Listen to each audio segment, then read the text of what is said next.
पूर्ण परमात्मा पाप कर्म दंड को भी काट सकता है। अभी तक जिस भी संत व महापुरुष से मिले, उन्होंने यही बताया कि पाप कर्म फल भोगने से ही समाप्त होगा।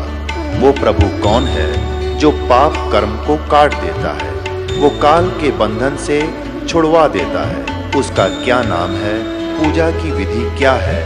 कृपया अवश्य सुनिए जगत गुरु तत्वदर्शी संत रामपाल जी महाराज के अमृत वचन।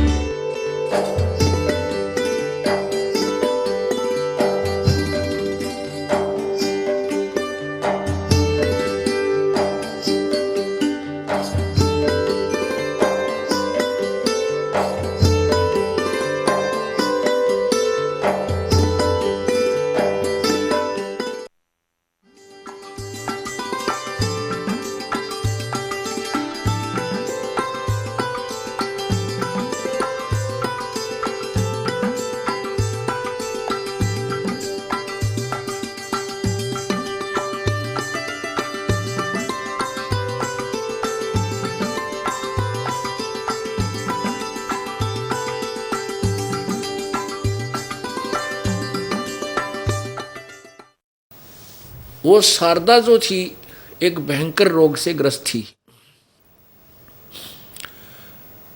उसका जीना हराम था, सारा शरीर सूख गया था, दिन रात रोती रहती थी। उसके बेटे सर्वानंद ने सारे जंतर मंत्र कर लिए थे जैसे वो जाने था, कोई लाभ नहीं हुआ। बड़े बड़े विद्वान जो भी कोई जंतर मंत्र जानने वाला या कोई भूत प्रेत के झाड़े लाने वाला कोई भी संत मिला वहाँ चली गई, कोई राहत नहीं मिली। सभी विद्वानों ने, मंडलेश्वरों ने, संतों ने, सिद्धों ने कह दिया कि माई ये तेरे प्रारब्ध का कर्म है, ये नहीं समाप्त हो सकता, ये तेरा पाप कर्म है, तेने भोगना पड़ेगा। पाप कर्म कट्या नहीं करते। अब पुण्यात्माओं कैसी थ्योरी बना के दर दी अज्ञानियों ने कि पाप अक्षमा नहीं होते, प्रारब्ध का कर्म कट नहीं सकता। अरे भले पुरुषो, यदि भगवान की भक्ति तो दुख ना कट्या तो भक्ति की आवश्यकता क्या? यदि पाप ही नहीं कटा भगवान की भक्ति से तो भक्ति करने की आवश्यकता ही समाप्त हो जाती है। यदि कोई कहे कि साबुन लगाने से मैल नहीं कटता, ये तो न्यू का न्यू रहेगा, तो साबुन जानता भी कोई ना, साबुन से परिचित ही नहीं है। कोई कहे औषधि खाने से रोग नहीं कटता, क्या वो वैध हो सकता है? नहीं, वो तो वैसे कि गधे की लीद कूट का चूर्ण बनाए बैठे है। कहने का भाव ये है कि जिनको ज्ञान नहीं, भक्ति का ज्ञान नहीं, परमात्मा से परिचित नहीं, उन लोगों ने थ्योरी बना दी कि पाप नहीं कटते। और यह थ्योरी कहीं से देख ले, किसी संत की बात का विचार पढ़ कर देख ले, सभी ने कहे पाप तो भोगने पड़ेंगे। और हमारे सदग्रंथ कहते हैं पाप कट जाते हैं भगवान की भक्ति से। तो फिर भगवान की भक्ति की जरूरत क्या जब पाप ना कटे थे? इसके लिए 5 मिनट का आपको एक दिखाते, एक कथित महर्षि जिसका बोलबाला हिंदुस्तान में तो बिगन बैठ रहा है, और उसको कह खेगा पता नहीं वेदों का, और महर्षि की पदवी पा गया। और तेरा गजब हो गया। निरंजन धन तेरा दरबार। अब वो महर्षि है दानंद जी, सरस्वती प्राचार्य, पता नहीं कितनी उपमाला रखी इस महापुरुष के। और इसने कह का पता नहीं था, वेदों का, ना ज्ञान का, ना अध्यात्म ज्ञान का, ना संसारिक व्यवहार का बेरा था इसने, ना समाज सुधार का ज्ञान था, कुछ भी नहीं था। ये तो कति निराडंगा था। और महर्षि की पदवी पाया क्योंकि संस्कृत बोल जाना था, ओनली संस्कृत बोल जाना था, इतना ज्ञान था इसको। ये देखिएगा सत्यार्थ प्रकाश। सारे जीवन में इस महापुरुष ने यह देन दी थी अपने समाज को, सत्यार्थ प्रकाश। महर्षि दानंद सरस्वती। अथ सत्यार्थ प्रकाश है। देख, वेद आदि विविध सदशास्त्र शास्त्र प्रमाण, वेद आदि सदशास्त्रों से प्रमाण लेकर के ये इसकी रचना की है। न्यू लिखा है यो संवित श्रीमत परमहंस पर परिवराजकारी आचार्य महर्षि दयानंद सरस्वती स्वामी विरच उत्तर यहाँ से लान लागे थे इसका उपमा। ओहो पढ़ते पढ़ते थक ले आदमी। और देखिए इसके काले कारनामे दिखाऊंगा आपने। ये कहाँ से छपा है? प्रकाशक है वैदिक यति मंडल, दानंद मठ, दीनानगर, पंजाब से। और कहाँ से ये प्रकाशक है, छपा कहाँ से है? मुद्रक है आचार्य प्रिंटिंग प्रेस, दानंद मठ, गोहाना मार्ग, रोहतक तय। कति इसके जड़ में छपा है, इन छाप रखा है। और अब देखो समोल्लास नंबर 7 में, यह समोल्लास नंबर 7 सप्तम समोल्लास है। 154 यहाँ देखो इसकी थ्योरी 154 पृष्ठ पे कह रहा है कि किसी ने प्रश्न किया कि परमात्मा पर ईश्वर साकार है व निराकार? उत्तर दिया कि निराकार। अब देखो 155 पे अपनी थ्योरी को पे फेल कर रहा है। प्रश्न किसी ने किया कि परमेश्वर की स्तुति, प्रार्थना और उपासना करनी चाहिए व नहीं? उत्तर स्वामी जी का करनी चाहिए। क्या प्रश्न, क्या स्तुति आदि करने से ईश्वर अपना नियम छोड़ स्तुति प्रार्थना करने वाले का पाप छुड़ा देगा? उत्तर स्वामी जी का नहीं, पाप नहीं छुड़ाओगा। प्रश्न तो फिर प्रश्नकर्ता कहता तो फिर स्तुति प्रार्थना किस लिए करें, क्यों करना? उत्तर स्वामी जी के उसके करने का फल और है, पाप तो कटे नहीं, और लाभ है। क्या लाभ है, क्या फल है? प्रश्न क्या है? उत्तर स्वामी जी का स्तुति से ईश्वर में प्रीति, उसके गुण कर्म स्वभाव से अपने गुण कर्म स्वभाव का सुधरना, प्रार्थना से निराभिमानता, उत्साह और सहाय का मिलना, और उपासना से परब्रह्म से मेल और उसका साक्षात्कार होना। ओ तेरा गजब भैया। यहाँ तक कह रहे हैं ईश्वर निराकार है और यहाँ कह रहे हैं उपासना से परमात्मा का साक्षात्कार हो जाता है। निराकार का साक्षात्कार होगा किसका? अपनी थ्योरी आप पे फेल। फिर कहता है कि ब्रह्म परब्रह्म से मेल हो जाता है। मेल भी साकार से होगा, निराकार तो होगा कि यदि वो सर्वव्यापक परमात्मा है तो उसका वैसे ही मेल है, फिर समाधि की जरूरत क्या? वो तो अभिन्न है, हमारे से अभेद है।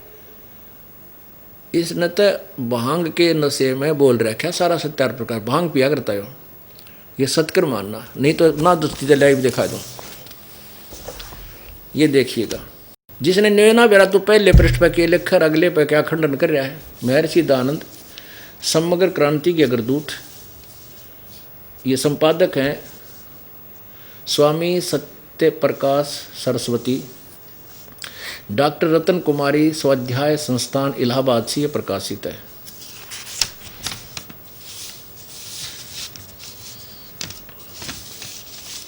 महर्षि दयानंद जीवन व्रत और कर्तृत्व, लेखिका है डॉक्टर उषा ज्योतिषमती MSc D.Phil, और डॉक्टर रतन कुमारी स्वाध्याय संस्थान इलाहाबाद से। इसके आप देखिएगा प्रश्न नंबर 21 पे देखो, प्रश्न नंबर 21 पे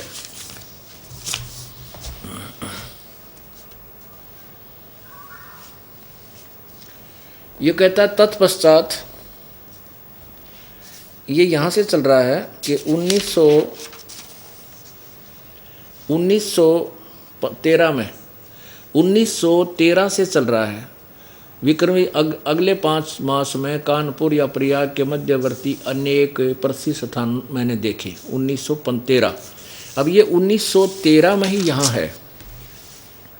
ये कहता 21 पृष्ठ पे, तत्पश्चात जिस वस्तु की खोज में था उसके अर्थ को चल दिया और असोज सुदी 2 संवत, ये 1913 है ना कि 1313, गलती से लिखा गया है। ये देखा यहाँ 1913 चल रहा है, ये 1913 है, ये यहाँ पर 1913, ये 1913 ही चला, गलती से 1313 लिखा। को दुर्गा कुंड के मंदिर पर जो चंडालगढ़ में है पहुँचा, वहाँ 10 दिन व्यतीत किए। वहाँ मैंने चावल खाने सर्वथा छोड़ दिए और केवल दूध पर अपना निर्वाह करके दिन रात योग विद्या के अध्ययन और अभ्यास में तत्पर रहा। दुर्भाग्य वश वहाँ मुझे एक बड़ा दोष लग गया, अर्थात भांग पीने का स्वभाव हो गया। अरे वाह, जय हो बंदी छोड़ की। भांग पीने का स्वभाव हो गया, चावल तक खाने छोड़ दिए, दूध और भांग पीनी शुरू कर दी। और कई बार उसके प्रभाव से मैं सर्वथा बेसुध हो जाया करता, अन्यों का योग में तत्पर रहता था। आगे देखो 22 पे, दही क्योंकि बहुत खट्टा था अतः भांग की मादकता के दूर करने में एक अच्छा निदान हो गया। उससे मादकता जाती रही और मुझे बहुत आराम प्रतीत हुआ। यानी भांग पी का पड़ा था और किसी ने उड़ा दही चढ़ा दी कि तो देवता के मान के उसने दही खट्टी थी न, बोला मैंने पी ली और मेरी वह भांग का नशा उतर गया, ना दुखी हो रहा था, बहुत राहत मिली। अरे भले आदमी, अब यो पाखंडी न्यों थे ये लोग, पी के भांग और पड़ारंदा लोग न्यों का समाधि लाग रही है।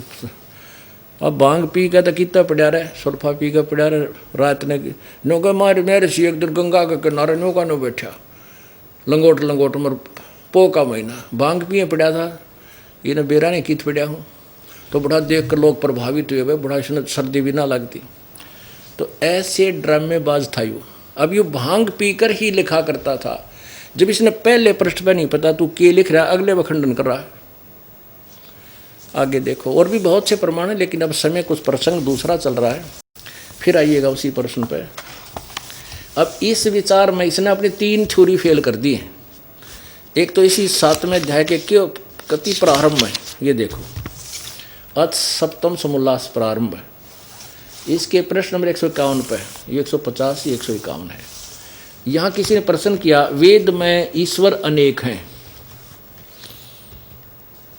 इस बात को तुम मानते हो या नहीं? महर्षि कहते हैं नहीं मानते, क्योंकि चारों वेदों में कहीं यह नहीं लिखा जिससे अनेक ईश्वर सिद्ध हों, किंतु यह तो लिखा ईश्वर एक है। अब देखो यहाँ अनेक ईश्वर नहीं मानता और वहाँ कहता है कि उपासना से न असतुति से परब्रह्म से मेल।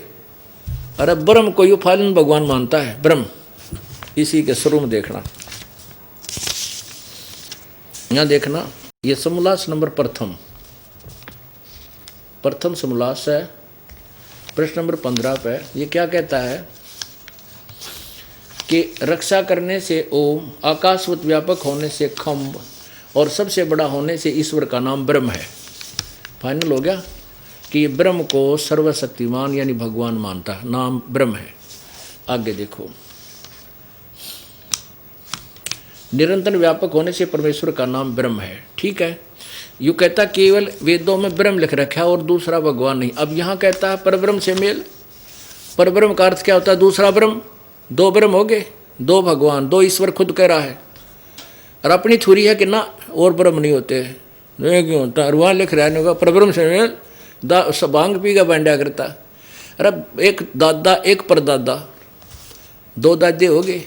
परब्रह्म का अर्थ समझ लो, आप समझदार बुद्धिमान व्यक्ति हो। परब्रह्म का अर्थ दूसरा भगवान, यानी अन्य ब्रह्म से, किसी ब्रह्म से दूसरा ब्रह्म, 2 भगवान हो गए।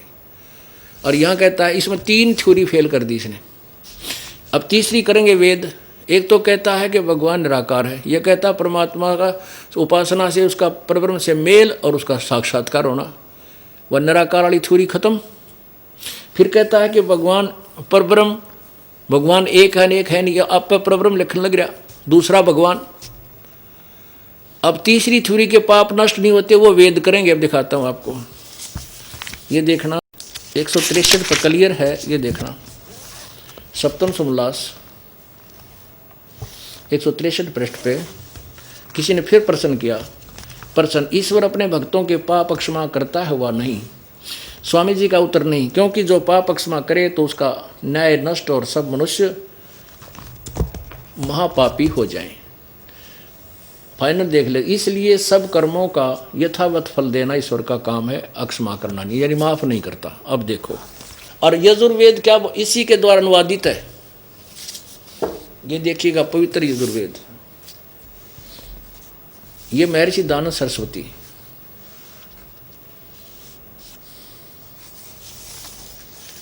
इसका अपना अनुवादित है, ये देखिएगा। प्रकाशक है सार्वदेशी कार्य प्रतिनिधि सभा 2/5 महर्षि दानव भवन, रामलीला मैदान, नई दिल्ली से। यजुर्वेद भाषा यजुर्वेद आर्य भाषा भाष्य संपूर्ण 40 अध्याय महर्षि दयानंद सरस्वती कृत, इन्होंने अनुवाद किया है। अब देखो अध्याय नंबर 8 का और श्लोक नंबर आपको 13 दिखाते हैं। है अब देखिए पुण्यात्माओं, अध्याय नंबर 8वां अध्याय और 241 पृष्ठ पे ये है 8वें अध्याय का 13वां श्लोक। ये यहाँ संस्कृत लिखा हुआ है। देवकृतस्य अवजनम असी, इसका 242 पर इन्हीं के कर कमलों से अनुवाद है। ये देखिएगा। हे सबके उपकार करने वाले मित्र, मित्र माने परमात्मा जाने, क्योंकि पुण्यात्माओं इसने अपनी सारी चतुरता लड़ा दी कि तेरी थ्योरी पकड़ी ना जा, लेकिन वो चोर चराई तूंबड़ी गाड्डा पानी में, वो गाड्डा हुआ ऊपर आवा नो सच्चाई छनी ना।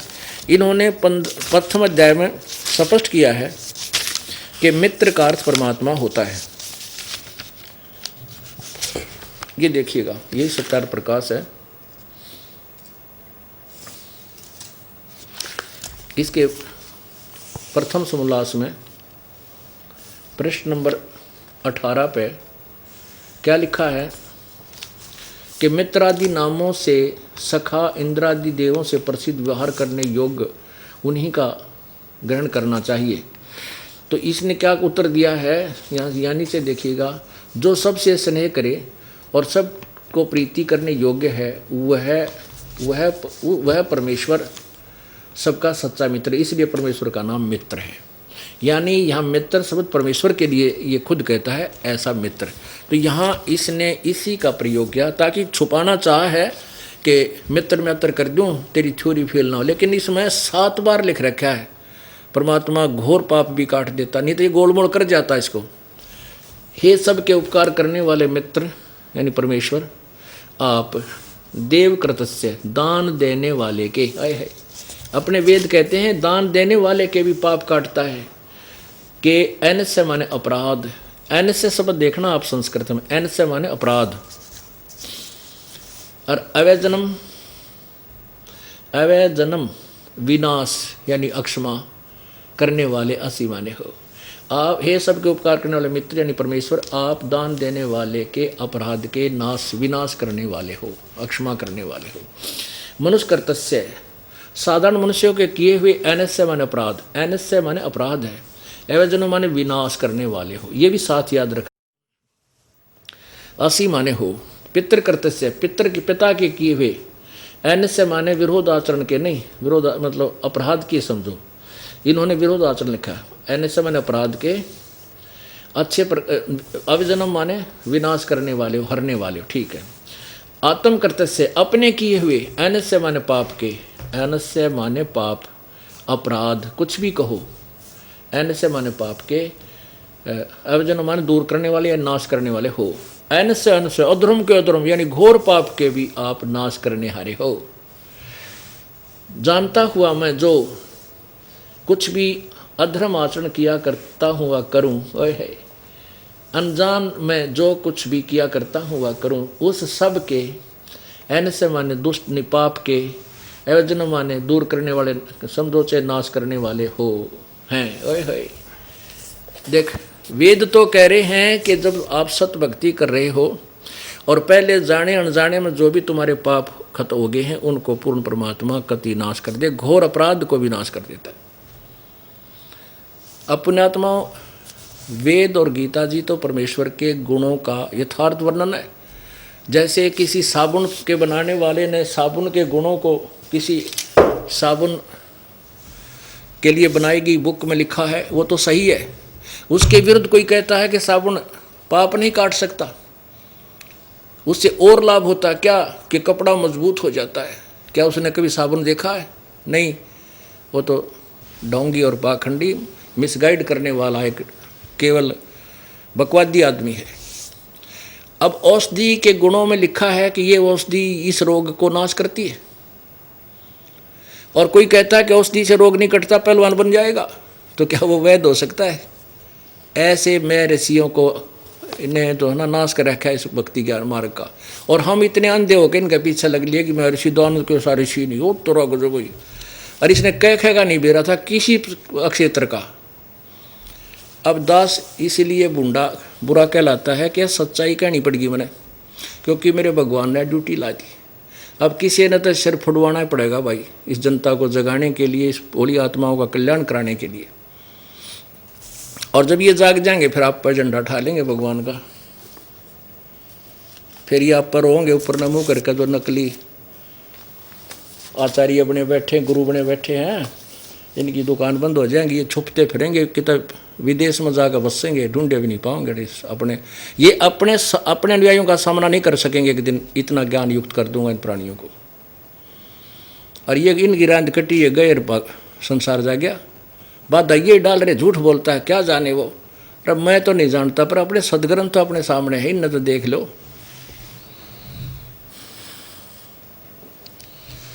तो ऐसे ही वो शारदा जो थी, अब परमात्मा क्या कहते हैं, निरंजन धन तेरा दरबार, निरंजन धन तेरा दरबार, जहाँ पर तनिक न न्याय विचार, जहाँ पर भाई वैसा उड़ मुल मुल खासा, गल मोतियों के आर, वैसा उड़ मुल मुल खासा, गल मोतियों के आर, पतिव्रता को मिले न खादी व सूखा नरस आहार, निरंजन धन तेरा दरबार, निरंजन धन तेरा दरबार। पाखंडी की पूजा जग में, संत को कहें लबाड़, पाखंडी की पूजा जग में, संत को कहें लबाड़।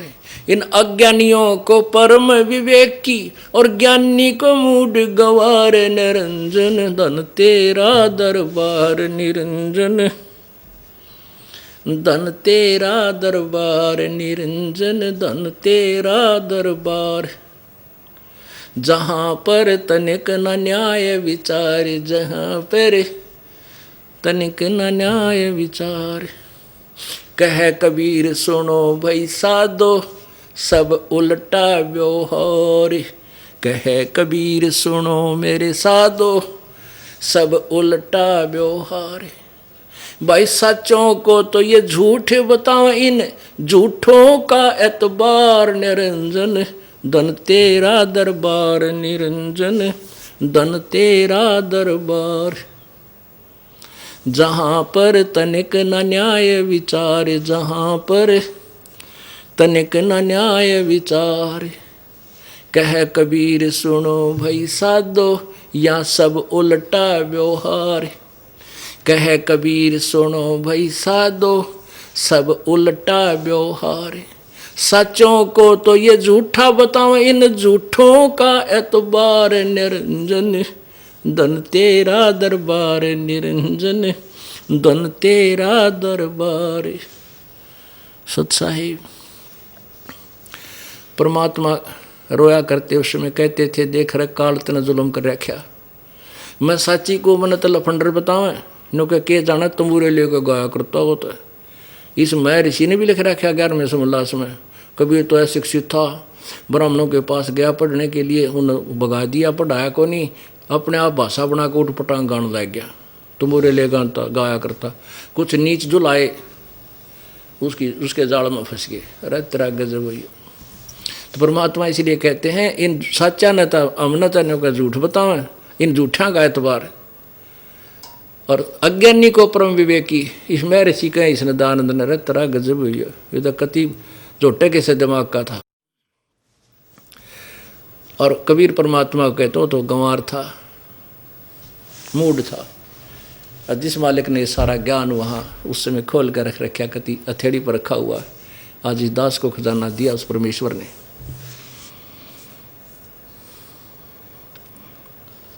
तो सर्वानंद की माँ जो थी वह बहुत बीमार रहा करती।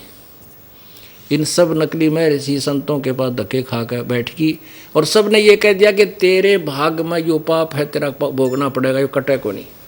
तेरे प्रारब्ध में लिखा है माई यू को ना कटे। अब बुढ़िया ने सोच लिया तो तेने भुगत कर मरना ही पड़ेगा।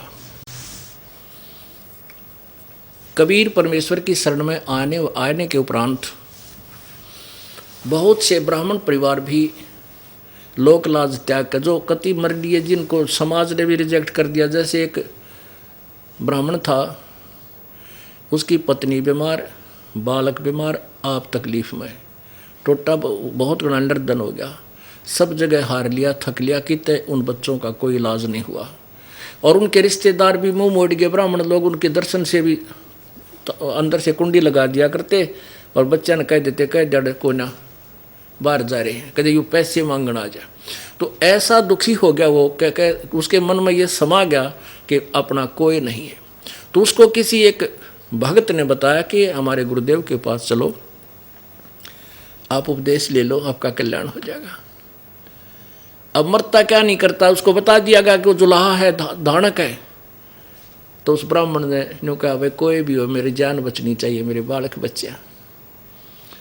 उस प्यारी आत्मा ने परमात्मा का नाम लिया, सब बच्चों ने उपदेश लिया, परमेश्वर ने आशीर्वाद दे दिया, तो बच्चे भी स्वस्थ हो गए। और गिने दिनों में वो परमात्मा ने इसी बरकत दी उसको कि वो पैसा जो इलाज में लग गया था वो बच गया, और वो एक सारा कर्जा उतर गया और ठीक स्थिति में आ गया। ऐसे ही एक और ब्राह्मण परिवार था, वह विधवा थी लड़की, वो भी बहुत दुखी थी। प्रभु के चरणों में आने से वह भी स्वस्थ हो गई थी। तो ऐसे उस शारदा के पास एक बहन गई जो कबीर परमेश्वर की शिष्या थी।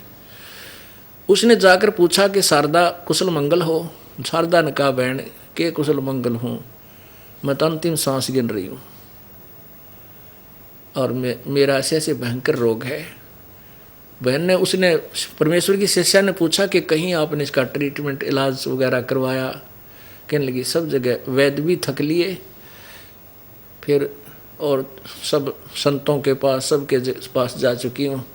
यहाँ बहुत बड़े प्रसिद्ध एक सिद्ध पुरुष थे, उन्होंने भी आखिर में जवाब दे दिया कि तेरे कर्म का भोग है, ये पाप तने भोगना ही पड़ेगा, कोई तेरे प्रारब्ध में पाप कर्म है।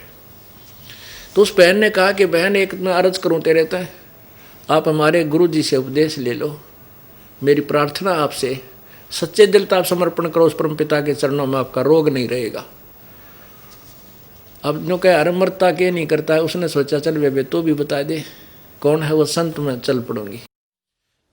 उसने कहा कि मेरे गुरुजी हैं कबीर, और वो जुलाहों की कॉलोनी में रहते हैं। जुलाहों की कॉलोनी में, और मरी पड़ी है वह बुढ़िया, और फिर भी आकड़ गई जुलाहों की कॉलोनी में। धानक से हो, कहाँ है तो धानक जुलाहा जाति से है। बोले माना लो नाम है क्या तने के कही तने मेरे आगे, हम ब्राह्मण और वो एक छोटी जाति का। अब ये लोग लाज काल ने ऐसी बूंदी अड़ा रखी है, मरना मर जात भी उसमें ऐसा समस्या थी है ना लायक तने आज पाछा मत कह दिए मेरे थे। तो उसने कहा बहन देखो तू मर जाएगी, ये लोक लाज तेरा गेल नहीं चाला, मर कर तो भूतनी बन गई या गधी बन गई या कि जो लाया में जन्म हो गया जब कित कुआं में पड़ेगी। न बोली तू फालतू मत बोला बेबे, जा तू यहाँ से उठ जा। अब वह तो उठ आएगी, पर उसने सोचना पड़ा इस बात पर कि सचमुच में ही मृत्यु हो जा, पुनर्जन्म भी हो सकता है, हो सकता मैं जुलाहो मैं जन्म ले लूँ। यानी काफ़ी वह टूटी इस बात तय। मालिक बहुत दयालु है, बहुत दयालु है। काल के जाल ने कबीर परमात्मा ही तोड़ना जानता, किस तरीके से तोड़ूंगा इसके गढ़ ने। ऐसे ही वो ब्राह्मण जो परमात्मा के चरणों में आया था, कति उजड़ा पड़ा था, सत्यानाश हो रहा था, सर्वनाश उसका, वो उनका रिश्तेदार था शारदा का, सर्वानंद की माँ का, और निकटतम रिश्तेदार था। उसकी सतिथि से वह खूब परिचित थी कि वो परिवार महादुखी है और कंडेम हो रहा, कति मृत्यु के निकट था, नाश होया पड़ा था। वो आ गया तो उसको ये भी पता हो गया था कि उसने पता नहीं कित के झाड़ा जुड़ा लो आया है और वो ठीक हो गए और उसकी सतिथि भी ठीक होगी। ये भी नहीं इतना ज्ञान था झाड़े लवाने का।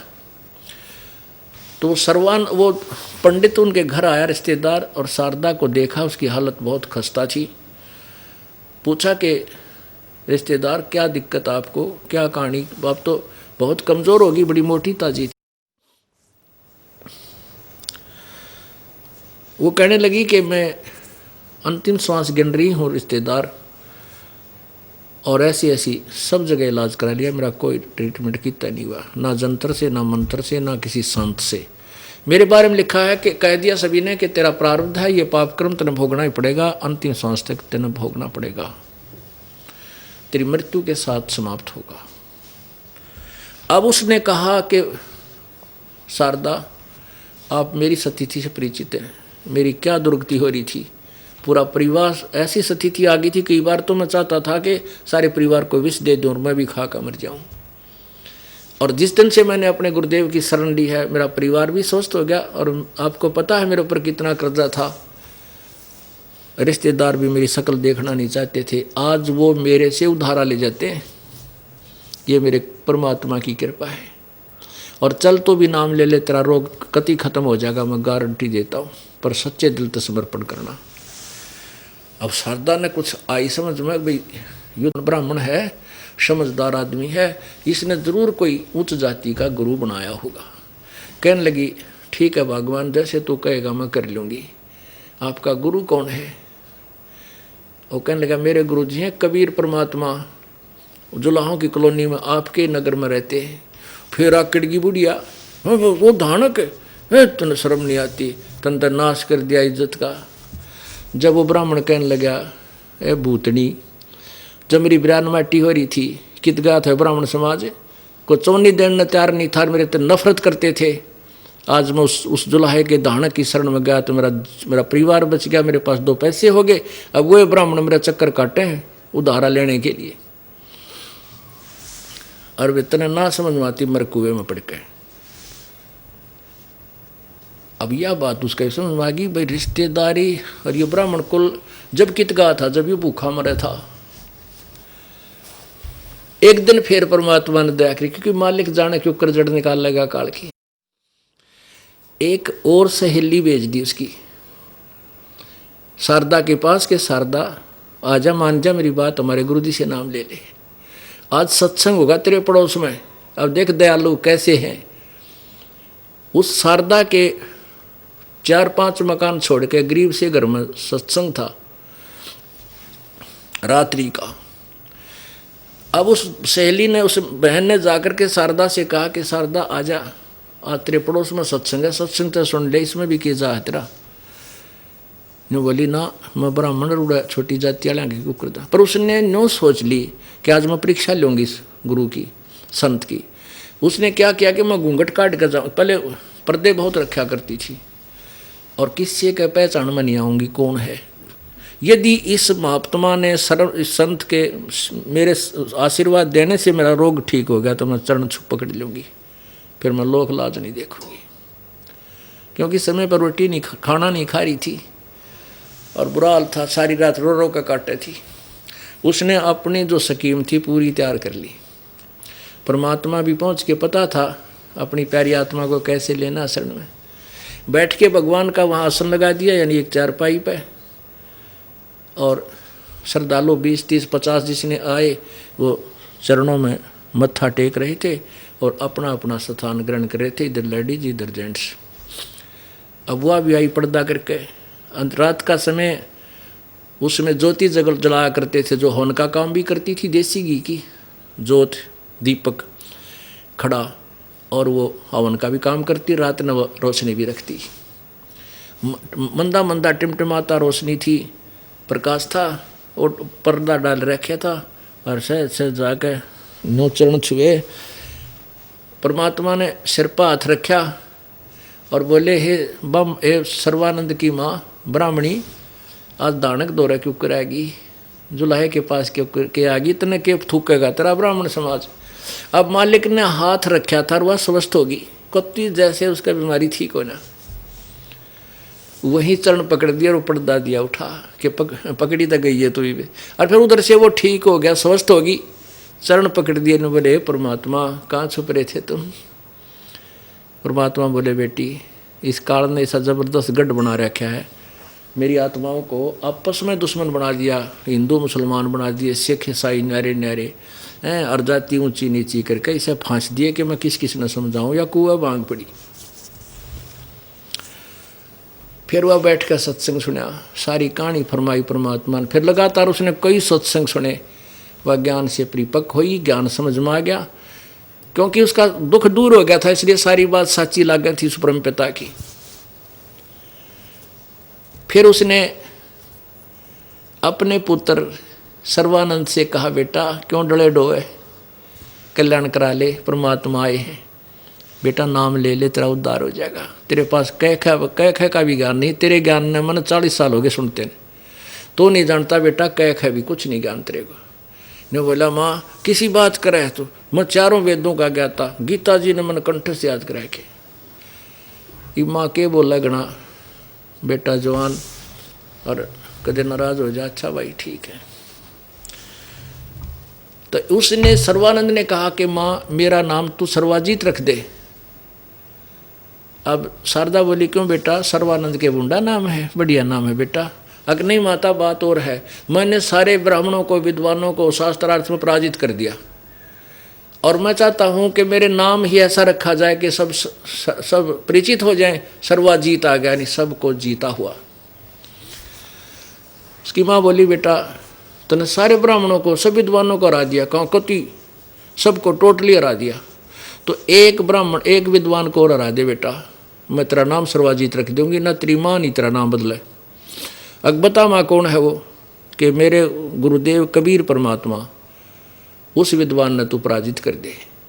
न बोले माँ तो बड़ी बोली बाड़ी, वो कि मैं जानता है कोई ना, ईब गया ईब आया। अब माँ बोली बेटा ऐसे नहीं मान लूँगी, कुछ रिटर्न कार्रवाई करके लेने, लिखवा के लेना उनसे। अच्छा माँ पक्का ले। अब सर्वानंद पहुँच गया कहाँ, उन जुलाओं की कॉलोनी में। दिन के 12 बजे, जून का महीना, और ज़बरदस्त गर्मी पड़े, और एक बैल के ऊपर सारे शास्त्र रखा करता, वो धर्या वेद भी, गीता भी, पुराण भी, और सारे उनके पृष्ठ श्लोक याद कर रखे। कबीर परमात्मा की एक मुर्दा की हुई लड़की थी, शेख तकी की एक लड़की थी, जो कब्र में दबा दी थी, वह जीवित की थी प्रभु ने, 12-13 साल की। उस समय वह 16-17 वर्ष की लड़की, 18 साल की लड़की थी, कमाली नाम था। वह जुलाहों की कॉलोनी के कुएं में पानी भरा थी, जल निकाल रही थी। उधर से सर्वानंद जी दोपहर के समय बैल के ऊपर शास्त्र लादे आने लग रहा, शास्त्रार्थ के लिए पूरे हथियार लेके, और इतनी ज़बरदस्त प्यास लगी, जब 2 मिनट पानी ना मिला तो मर जाओ। लड़की पानी निकाल रही थी, सर्वानंद ने कहा कि बेटी जल पिला जल्दी, प्यास बहुत लगी है। अब लड़की ने वो पानी पिला दिया, उसने ऐसे कर लिया, लड़की ने पानी पिला दिया। अब जैसे जुलाहों की कॉलोनी में, और उस समय 600 साल पहले सुप्रसिद्ध ब्राह्मण आ जा, तो सारे जुलाई ने देखा करते, जैसे गांव में हाथी आ जा, सब देखा करके आ गया। अब सब देख रहे, बाहर निकल के जुलाहे। सर्वानंद जब तक जान न हो रही थी, जीवन अंत होने वाला था, आओ देखा ना, ताव देखा ना, जुलाओ देखा, ने बोला प्या बेटी पानी, फट दे पी के छक लिया ना, जब दर्दम हो लिया। जब ने देखा कोई देखता तो नहीं है, वो सारे देखें चुकर दे। अपने फिर बकवाद करने के लिए ने बोला ए लड़की, यो किसका कुआ है, कौन सी जाति का है। वह कमाली बोली ब्राह्मण जी, जुलाहों की कॉलोनी में ब्राह्मणों का तो कुआ होना, तेरा जुलाहों का ही होगा, ये जुलाहों का कुआ है। ने बोला इतने पहले क्यों नहीं बताया मेरे थे। ने बोला आपने पूछा क्यों नहीं मेरे थे, ये तेरा पेट भर गया बकवाद भागी पंडित जी, तेरी आँखों में जो ना जीव आया हुआ था, जब तेने के पैदे पैनी, और पहले पूछता जो बताती हाँ पंडित जी जुलाहों का कुआ, जब जानता तो जानती किसी पंडित है। ने बोला लड़की यहाँ वो कबीर का घर कहाँ है, ये ढीठ तो वैसा है, सारी बेइज्जती से न कर ले, बकवाद तो काम इनते।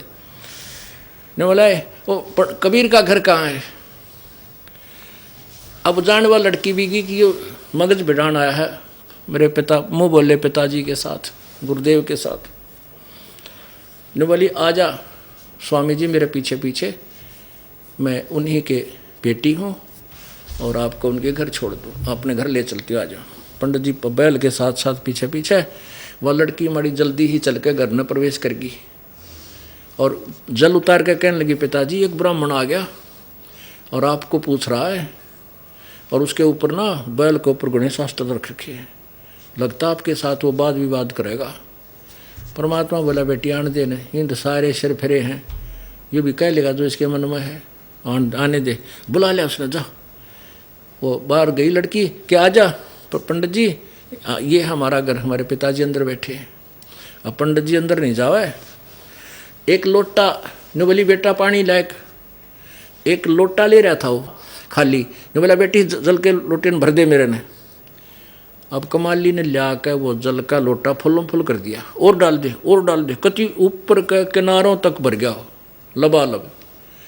और ने बोला, ले बेटी इस मेरे लोटे को पकड़ और वहाँ ले जा, धीरे धीरे, जल मत गिरने देना इसमें से, कबीर से कह दे कि ये मेरा जवाब है, इसका उत्तर दे। अब वह लड़की धीरे धीरे धीरे धीरे लेकर गई पिताजी, ब्राह्मण ने जो लोटा दिया पानी का भरा हुआ, जो कहा इसका उत्तर दे। परमात्मा ने एक मोटी सुई थी लो की, अच्छा जो से सुआ आया करे दरी सीमन का, वह मोटा सुआ गेर दिया उसमें, उस जल में, और जितनी कैपेसिटी उस सुए की थी यानी सुई की थी उतना जल बाहर निकल गया, और वो सुई जाकर नीचे तली में बैठ गई, लोटे के नीचे जा बैठी पानी पार करके। तो परमात्मा बोले, जा बेटा, दे दिया जवाब उसका, पकड़ा दे उसका लोटा वापस। वो लड़की धीरे धीरे धीरे धीरे वापस आके ने बोली, लो जी आपका लोटा। सर्वानंद कहने लगा, क्या उत्तर दिया? कि पता नहीं मैंने, इसमें एक सुई डाल दी पिताजी ने। तब वो लेकर लोटे ने, फिर सर्वानंद आया कि कबीर तूने मेरे प्रश्न का क्या उत्तर दिया? परमात्मा बोले, स्वामी जी अपना प्रश्न बताइए, क्या प्रश्न था आपका? प्रश्न क्या वो बताइए। उसने बताया कि मेरा नाम सर्वानंद है, मैंने सभी ब्राह्मणों को, पंडितों को पराजित कर दिया, विद्वानों को, और मैंने अपनी माँ से नाम बदलवाना है, सर्वाजी दरवाना है, और उसने शर्त रख दी कि मैं आपसे शास्त्रार्थ करके आपको पराजित करके जाऊं तो मेरी माँ मुझे सर्वाजीत नाम दे। इसलिए मैं आपको बताना चाहता हूँ इस उदाहरण के माध्यम से कि मैं ज्ञान में इस प्रकार परिपूर्ण हूँ, जैसे यो लोटा ऊपर तक भरा था, इसमें तू अपना ज्ञान और जल डाला जाएगा बाहर ही जाएगा, इसमें नहीं समाओगा। अर्थात मेरे साथ विवाद करने की चेष्टा मत करना, मैं ज्ञान से परिपूर्ण हूँ, ये समझाना चाहता हूँ तुझे। तेरा ज्ञान मेरे समाओगा नहीं, बाहर पड़ेगा। परमात्मा बोला, मेरा उत्तर सुन ले, क्या है मेरा उत्तर? मेरा वो तत्व ज्ञान ऐसा है जैसे या सुई मैंने तेरे लोटे में डाली, तेरा पानी बाहर निकल गया, मेरी जो सुई ने तेरे लोटे की तली में जगह बना ली। मेरा जो ज्ञान है तेरे ज्ञान ने बाहर निकाल कर तेरी छाती में बैठ जाएगा, मेरा ऐसा ज्ञान है। अच्छा बता तेरा क्या ज्ञान है, बोल बोल। अब उस समय जब देखा कि वहाँ शास्त्रार्थ होने वाला है, आसपास के जुलाहे इकट्ठे हो गए, वो अनपढ़ सारे बेचारे। अब वो भोले बाले जुलाहे बैठे, उनका वार्ता सुनेंगे तो फैसला कौन करेगा? वो अनपढ़। ऐसे शास्त्रार्थ हुआ करते इनके, और ये बेमतलब की निकम्मे आदमी को ताली बजा के विजयी कर देते थे भोली आत्माएं। तो वो उन अनपढ़ों का, शिक्षितों का फैसला अनपढ़ करा करते, जिस तरह ये मैं ऋषि पाकी के बेमतलब। सर्वानंद बोला, कर प्रश्न मेरे से। परमात्मा बोले, कौन ब्रह्मा का पिता है, कौन विष्णु की माँ, शंकर का दादा कौन है, हमको देव बता। अब वो ला गया कहने, क्या करता है कि अजरो अमर हैं, ब्रह्मा विष्णु महेश के कोई माता पिता नहीं, सर्वेश्वर हैं, महेश्वर हैं, बता नहीं के उपमा दे दी।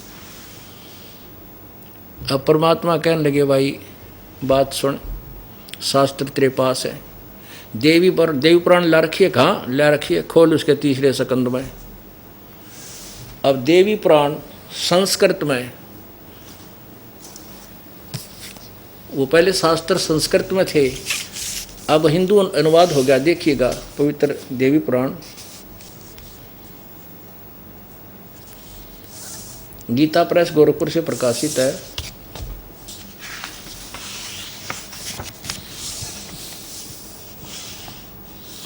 संपादक हनुमान प्रसाद पोदार, चिमनलाल गोस्वामी, प्रकाशक एवं मुद्रक गीता प्रेस गोरखपुर, कोविद भवन कार्यालय, कोलकाता संस्थान। इसके 123 पृष्ठ पर थोड़ा सा दिखाऊंगा, वैसे तो बहुत लंबा प्रकरण हो सकता है, लेकिन अब संकेत इतना ही है, समय भी अभाव है। ये देखिएगा तीसरा स्कंद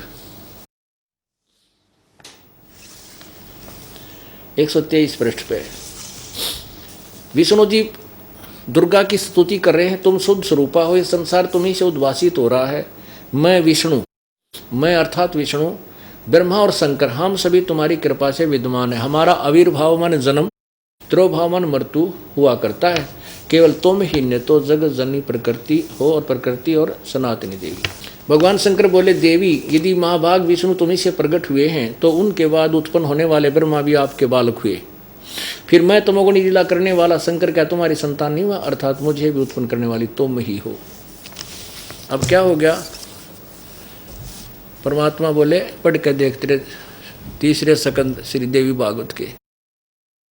अब उन्होंने पढ़ लिया, देखा सच्ची लिख रहा क्या जो बोला, वो संस्कृत पढ़ कर सुनाने लगा। वो पढ़ेगा संस्कृत कंठ से याद थी उसका, तो पूरा अध्याय सुना दिया, पर न्यू ना बताया इसमें सच्ची यह लिख रखी है। अब वो पूरा अध्याय संस्कृत में सुनाता है, बोलते दिया उसने, और वो जुलाहे जो अनपढ़ बैठे थे बेचारे, उन्होंने वह सर्वानंद हो ताली बजा दी और सर्वानंद विजयी कर दिया। कबीर साहब हार गए और ओ पाखंडी अविद्वान वो विजयी सिद्ध कर दिया। किन्होंने? उन अविद्वानों ने। अब परमात्मा ने सोची इस मूर्ख गिर के माथा मारू, कहने लगा अच्छा भाई तू जीत गया, मार गया। एक समय किसान का बेटा अपने पिताजी के साथ, रविवार का दिन था और बैलगाड़ी में बैठा खेता में जाओ था, और वो लड़का छठी कक्षा में था। उस समय उसने संस्कृत या इंग्लिश शुरू करी थी पढ़नी, पहले छठी कक्षा से प्रारंभ होती थी अंग्रेजी। तो दोनों पिता, वो लड़का अंग्रेजी में अपने रोज बोलता था, पिताजी ने भी पता था मेरा बेटा अंग्रेजी बोलने लग गया, अंग्रेजी जानता है। सामने से एक अंग्रेज आ गया कार में बैठा हुआ, वो अपना रास्ता परिपक्व करना चाहता था कि मैं जिस रास्ते जा रहा हूँ ये ठीक है कि नहीं। उसने कार रोकी और उन गाड़ी वालों को हाथ दिया, उनने भी गाड़ी रोक दी, बैलगाड़ी। वो कहने लगा, वो अपने अंग्रेजी में बोला कि मैं इस गांव में जा रहा हूँ, क्या मेरा रास्ता ठीक है? अंग्रेजी बोला वो तो वो किसान बोला अपने बेटे थे, बेटा देखियो केट चौड़ दिखा हुआ है अंग्रेजी बोल के। ने सोचा हम अंग्रेजी जाना है, आप भी तो बोलते हो अंग्रेजी, सुना दे, इसने दे उत्तर। अब लड़के ने सुना दिया सिक लीव, छुट्टी के लिए प्रार्थना पत्र अंग्रेजी में। I beg to say that I can not come to school, please grant me 1 day leave, I am ill today, your faithfully so and so. अब अंग्रेज ने सोचा मैं पूछूँ तो हूँ इससे रास्ता, और यो सुना हुआ सिक लीव, नालायक। माथे मात मार करने बोला, अब चल पड़ा वहाँ से। अब वो कार लेकर चल पड़ा कि तो मूर्ख है, पूछूं कुछ बतावे कुछ। तो उस किसान ने अपने बेटे की कमर थोता, वाह बेटा तेने मेरी इज्जत रख दी, आज अंग्रेज हरा दिया अंग्रेजी बोल के। वो लड़का बोला पिताजी अभी तो माई बेस्ट फ्रेंड और याद था, जब वो सुना दो तो कार छोड़ के भाग जाता है। एक ऐसे और याद था मुझे, अगर वो सुना देता तो गाड़ी छोड़कर भागता। तो पुण्यात्माओं यही से विद्वान थे, परमात्मा प्रश्न क्या कर रहा है, वो सुना रहा, पता नहीं कौन से अध्याय के कौन से कंठ से याद थे। वह संस्कृत ना उन सामने वाले श्रोताओं का समझ में आवे। तो परमात्मा बोला भाई के माथा मारो, इसने कमे गेला। अब जो हार जीत करनी है वो कि मैं जानते कोई ना, ये नार जीत कर दी। परमात्मा बोले भाई तू जीता, मार गया, चाहे तो अपने घर ने पीछा छोड़ मेरा। मैं बोला ऐसे थोड़ा ही, मेरी माँ ने कहा लिखवा के लाना। परमात्मा बोले लिख ले भाई, तू ही मत अनपढ़ हूँ, अंगूठा ला दूंगा। उसने लिख लिया कि शास्त्रार्थ में सर्वानंद जीत गया और कबीर हार गया। परमात्मा ने अंगूठा ला दिया, एक आधे गवाह के भी दस्तक करा लिए वो श्रोताओं के।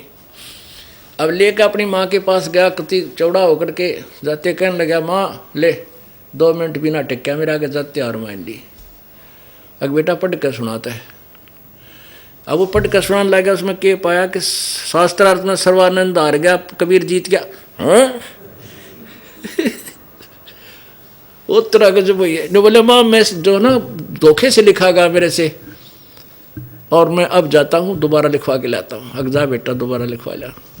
अब परमात्मा ने जाके कहा कि कबीर जी मेरे से ना मैं कई दिन शास्त्रार्थ में रहा ना, रात को नींद आती, इसलिए मैं लिखने में गलती होगी, एक बार फिर लिखना पड़ेगा। अब लिख ले, मेरी कौन सी शाही गिस है। उसने फिर लिख लिया। शास्त्रार्थ में सर्वानंद विजयी हुआ, कबीर हार गया। परमात्मा ने फिर अंगूठा ला दिया। अब लेकर फिर गया, वो पढ़ने लगा, फिर देखा शास्त्रार्थ में कबीर साहब विजयी हुए। अन्नो पढ़ते चुप हो गया। ने बोला अरे क्यों बोलती बंद होगी, पढ़े।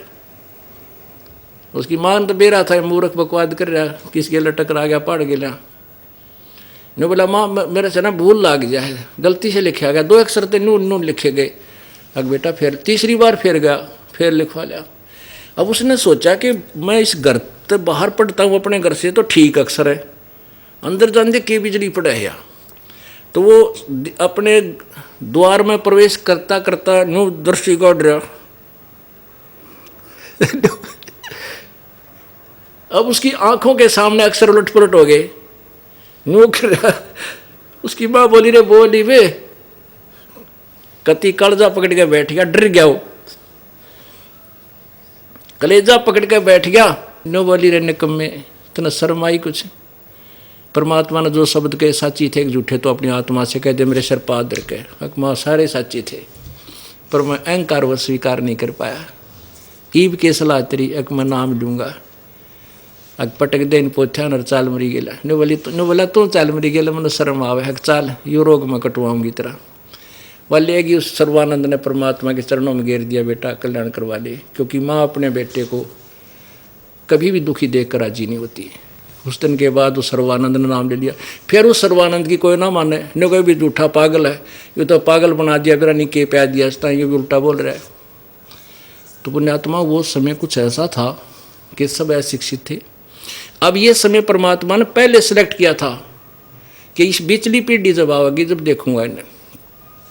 जब पहले आए थे परमात्मा, वो पहली पीढ़ी थी, आज से 600 वर्ष पहले सब अशिक्षित थे, शिक्षा नहीं थी हिंदुस्तान में। और अब ये बिल्कुल बीच की पीढ़ी है, अब सब शिक्षित है, बुद्धिमान है। अब ये ज्ञान पूरे विश्व में जाएगा, प्रभु ने पहले कहा हुआ है।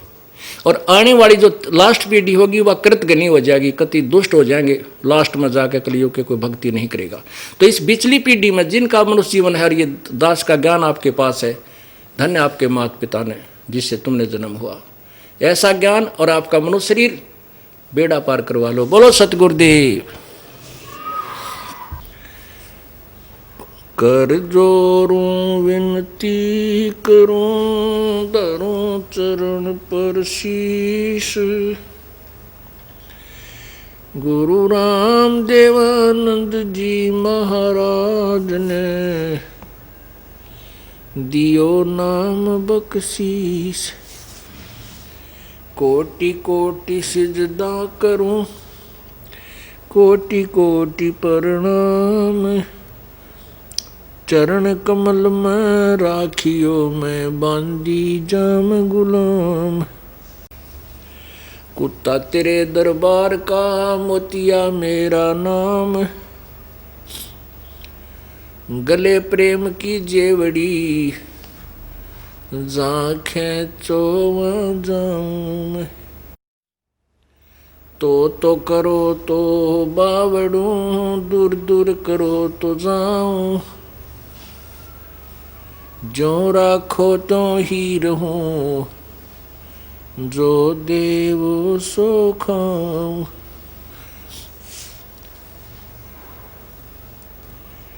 जय इब कै सतगुरु मिले, सब दुख आँखों रो।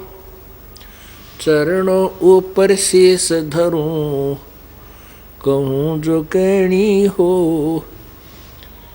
कबीर साईं मिलेंगे, पूछेंगे कुशलात।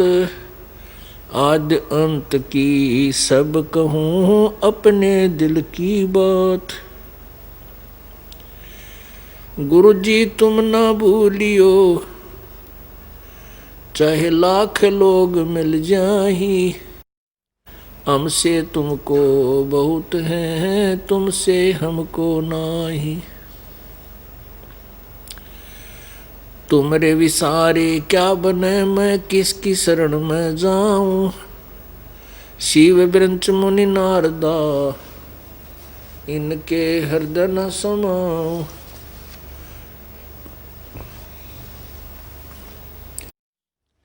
अवगुण किए तो बहुत किए, करत न मानी आरे। बामे बंदा बख्श दियो, बामे गर्दन उतार। अवगुण मेरे बाप जी, बख्शो गरीब नवाज। जो मैं पूत कपूत हूँ, बहुर पिता को लाज। मैं अपराधी जन्म का, नक्सक बरे विकार। तुम दाता दुख भंजना, मेरी करो संवार। बंदी छोड़ दयाल जी, तुम तक हमारी दौड़े। जैसे कागज जहाज का, अब सूझे और न ठोर।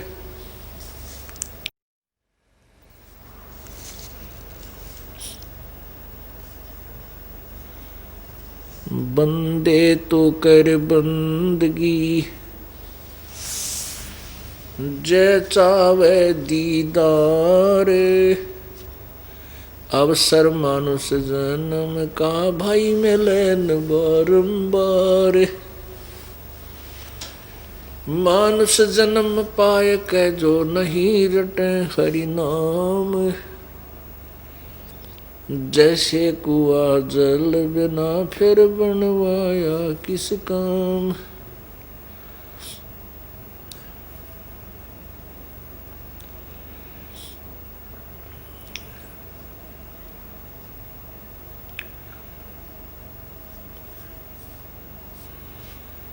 लूट सको तो लूटियो, राम नाम की लूट। पीछे फिर पछताओगे, भाई प्राण जाएंगे छूट। नहीं भरोसा देही का, विनस जावे छन माही। श्वास उश्वास में नाम जपो, और यतन कछु नाही। श्वास उश्वास में नाम जपो, व्यर्था श्वास मत खो। ना जाने इस श्वास को, भाई आवण हो कि ना हो।